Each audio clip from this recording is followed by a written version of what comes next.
Good evening दोस्तों आप सभी के लिए। और जैसा ही दोस्तों आप स्क्रीन पर देख रहे हैं, RRB JEE previous year question paper और 2 जून 2019 थर्ड शिफ्ट का आपका पेपर है।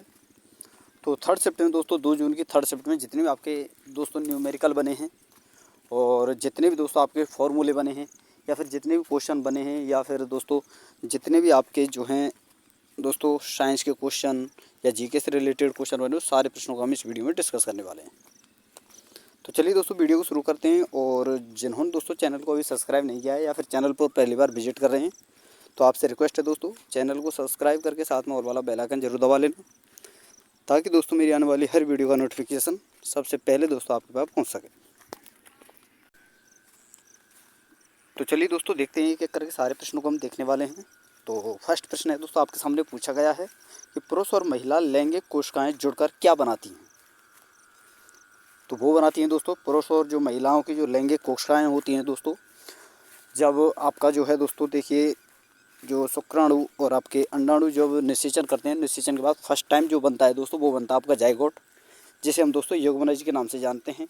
तो ऑप्शन नंबर ए आपका सही आंसर होगा। अगला प्रश्न है आपसे पूछा गया है टैक्सोकोलॉजी डैश के अध्ययन से संबंधित है, यानी टैक्सोकोलॉजी में किसका अध्ययन किया जाता है, ये आपसे पूछा गया है। तो ऑप्शन नंबर ए आपका सही आंसर होगा विष, यानी जिसे हम दोस्तों जहर कहते हैं। अगला प्रश्न है और आपसे पूछा गया है कि समांतर क्रम में जुड़े प्रतिरोधों के समतुल्य प्रतिरोध का व्युत्क्रम अलग अलग प्रतिरोधों के व्युत्क्रम के डैश के बराबर होता है। तो वो होता है दोस्तों देखिए योगफल के बराबर। तो ऑप्शन नंबर डी आपका सही आंसर होगा। और अगला प्रश्न है आपसे पूछा गया है कि श्रवण सहायता यंत्र में उपस्थित कौन सा उपकरण ध्वनि ग्रहण करता है। तो वो करता है दोस्तों आपका माइक्रोफोन। ऑप्शन नंबर बी आपका सही आंसर होगा। और अगला प्रश्न है जिसमें आपसे पूछा गया है, और दोस्तों देखिए वीडियो पर आपको लास्ट तक बने रहना है। सारे न्यूमेरिकल जितने भी हैं उन्हें आपको अच्छी तरह समझना है। जितने फार्मूले हैं बहुत इंपॉर्टेंट फार्मूले हैं दोस्तों, जिनसे दोस्तों फिजिक्स में बहुत ज़्यादा क्वेश्चन बने हैं और बनने वाले हैं और दोस्तों बन सकते हैं। एक एक न्यूमेरिकल दोस्तों आपके लिए इंपॉर्टेंट है, तो इसलिए बोलता हूँ वीडियो पर लास्ट तक बने रहे। जितने भी न्यूमेरिकल आते हैं उन्हें अच्छी तरह से समझना है, आपको हर फॉर्मूले को समझना है। तो देखिए दोस्तों इस प्रश्न में आपसे पूछा गया है यदि किसी व्यक्ति के शरीर में डैश की कमी हो तो एनीमिक होता है।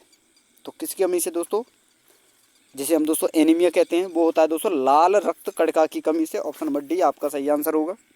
अगला प्रश्न है और आपसे पूछा गया है आधुनिक आवर्त सारणी में मौजूद ऊर्ध्वाधर स्तंभों को क्या कहा जाता है। तो क्या कहा जाता है दोस्तों, समूह। ऑप्शन नंबर सी आपका सही आंसर होगा।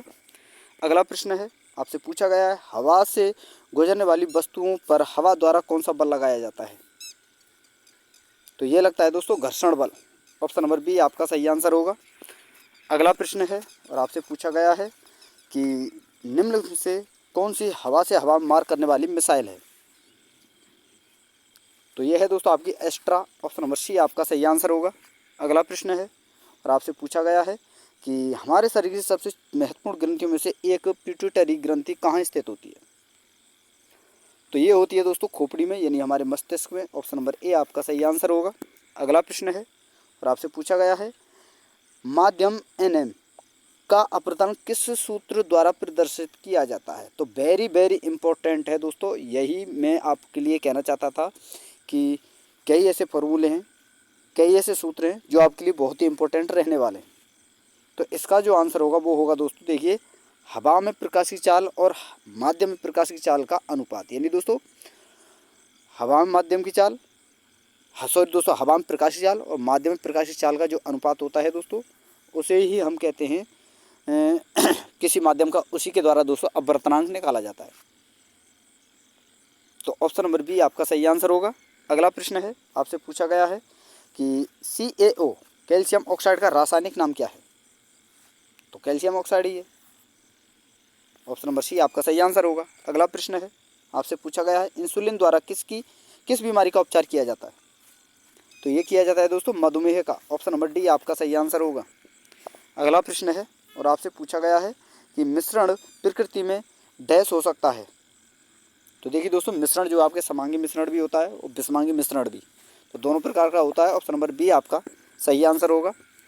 अगला प्रश्न है और आपसे पूछा गया है कि संविधान सभा के पहले सत्र का आयोजन कब हुआ था? तो ये हुआ था दोस्तों 9 दिसंबर 1946 को। ऑप्शन नंबर 9, 11 और 13 3 तारीखों में हुआ था दोस्तों। 9 दिसंबर और उसके बाद दोस्तों 11 दिसंबर, फिर 13 दिसंबर। लेकिन सन दोस्तों एक ही है, 1940। तो ऑप्शन नंबर ए आपका सही आंसर होगा।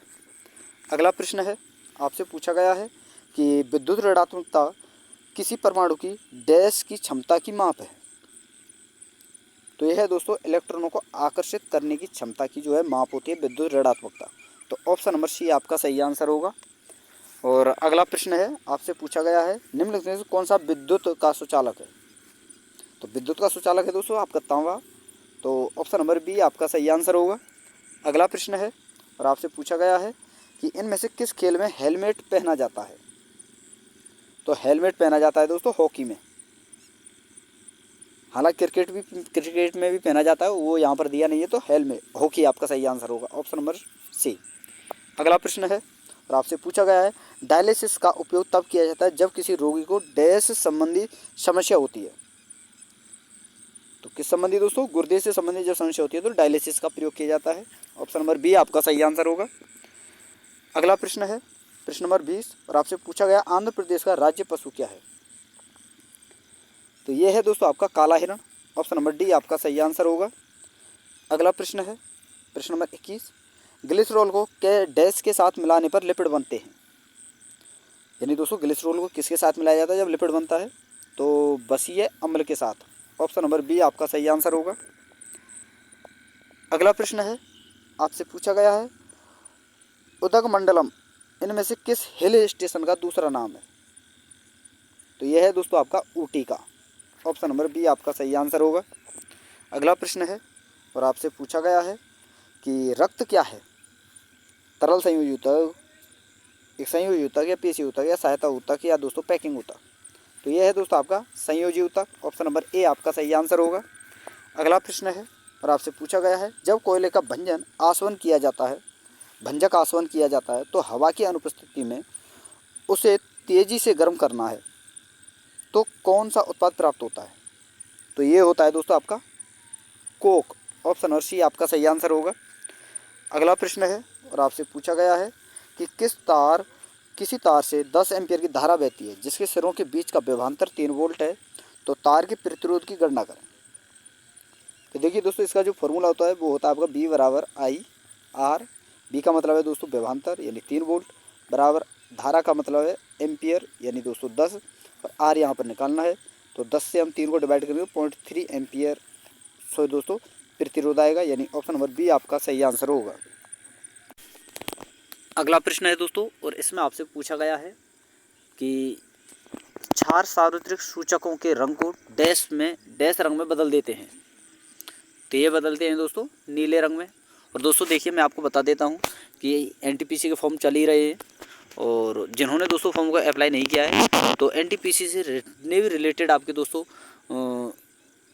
डाउट हैं, या फिर एनटीपीसी के लिए दोस्तों बेस्ट जोन चूज करने से रिलेटेड जितने आपके डाउट हैं वो सारे डाउट दोस्तों में एक पीछे वीडियो बनाए हुए उसमें सारे डाउट आपके क्लियर किए हुए हैं। तो आप जब भी दोस्तों अप्लाई करें तो पहले उस वीडियो को देखें, उसके बाद ही दोस्तों आप अप्लाई करें ताकि आप एक अच्छा जोन चूज कर सकें। और देखिए दोस्तों आरआरबी जे की जब ये शिफ्टें आपकी ख़त्म हो जाएंगी तो उसके बाद मैं आपके लिए एनटीपीसी की शिफ्टें भी लेकर आने वाला हूँ। बस आपको देखिए दी दोस्तों मेहनत अच्छी करनी है, और चैनल को सब्सक्राइब करके साथ में ऑल वाला बेल आइकन जरूर दबा लेना है, और वीडियो अगर आपको अच्छी लग रही है तो वीडियो को लाइक कर देना है, शेयर कर देना है। अगला प्रश्न है दोस्तों, और इसका आंसर होगा ऑप्शन नंबर डी। अगला प्रश्न है, और आपसे पूछा गया है अशोक किस वंश से संबंधित था? तो अशोक था दोस्तों मौर्य वंश से। ऑप्शन नंबर सी आपका सही आंसर होगा। अगला प्रश्न है, और आपसे पूछा गया है निम्न में से कौन सा एक रासायनिक परिवर्तन है? तो ये है दोस्तों आपका तरलीकृत पेट्रोलियम गैस यानी दोस्तों एलपीजी का दहन जो होता है दोस्तों ये एक रासायनिक परिवर्तन है। ऑप्शन नंबर सी आपका सही आंसर होगा। अगला प्रश्न है, और आपसे पूछा गया है कि नाड़ी की धड़कन यानी पल्स बीट डैश से मापी जाती है? तो ये मापी जाती है दोस्तों धमनी में। ऑप्शन नंबर ए आपका सही आंसर होगा। अगला प्रश्न है, यहाँ पर आपसे पूछा गया है रोजर फेडरर किस खेल से संबंधित है? तो ये है दोस्तों आपके टेनिस से। ऑप्शन नंबर ए आपका सही आंसर होगा। अगला प्रश्न है, और आपसे पूछा गया है एक दूसरे से d दूरी पर स्थित m और m द्रव्यमान वाले दो पिंडों के बीच लगने वाले आकर्षण बल F का सूत्र क्या है। जहां g अनुपातिक का स्थिरांक है और जिसे दोस्तों सार्वत्रिक गुरुत्वाकर्षण नियतांक कहा जाता है।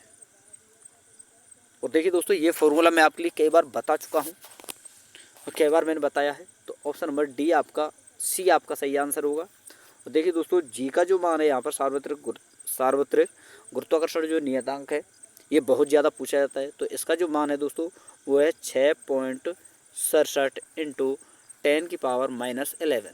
तो ये आपको बहुत ज़्यादा याद रखना है दोस्तों, खासकर क्योंकि दोस्तों कई बार ये एग्जाम में पूछ लिया जाता है सीधा सीधा। आगे बात करते हैं। तो यहाँ पर आपसे पूछा गया अम्लों के बारे में निम्नलिखित में से कौन सा कथन सत्य है। तो ये है दोस्तों, खट्टे होते हैं ये और नीले लेटेक्स को लाल रंग में बदल देते हैं। तो ऑप्शन नंबर ए आपका सही आंसर होगा। अगला प्रश्न है और आपसे पूछा गया है समग्र वायु पर्यावरण प्रदूषण सूचकांक एक सूचकांक मान है जो डैश को वर्गीकृत करता है। तो ये करता है दोस्तों पर्यावरण की गुणवत्ता को। ऑप्शन नंबर बी आपका सही आंसर होगा। अगला प्रश्न है, यहाँ पर आपसे पूछा गया है आनुवंशिकी के जनक कौन है। तो ये है दोस्तों आपके ग्रेगर जॉन मेंडल।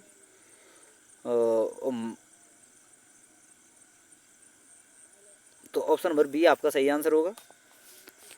और अगला प्रश्न है दोस्तों आपका, यहाँ पर आपसे पूछा गया है ध्वनि के संचरण के लिए आवश्यक माध्यम डैश अवस्था में होना चाहिए।